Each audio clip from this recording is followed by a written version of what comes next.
നമ്മുടെ ഒരു ആഘോഷങ്ങളും ആഘോഷിക്കുമ്പോൾ നമ്മളിൽ നിന്നും വിട്ടുപിരിഞ്ഞു പോയ ആയിരക്കണക്കിന് വരുന്ന മുസ്ലിമീങ്ങളുണ്ട്, പള്ളിക്കാടുകളിൽ കിടന്നുറങ്ങുന്നു. അല്ലെങ്കിൽ അവിടെ അവര് ഏതൊരവസ്ഥയിലാണെന്നറിയാതെ നമ്മളിൽ നിന്നും വിട്ടുപിരിഞ്ഞവരാണ്.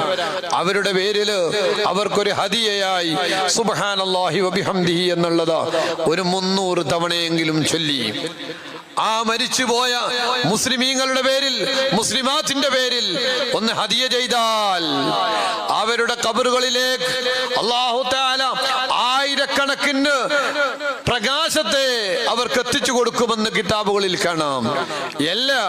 നമ്മളും മരിച്ച് ഖബറിലേക്ക് വരുമ്പോൾ നാം ചെല്ലുന്ന ഖബറിൽ വഹീദൻ ഫരീദൻ ലാ യുവാഫിഖു മിസ്ലഹു, ആ ഒരു ഏകാന്തതയിൽ നിൽക്കുന്ന അതുപോലത്തെ ഒരു റൂം നമുക്ക് ജീവിതത്തിൽ കിട്ടില്ല, ലഭിച്ചിട്ടില്ല.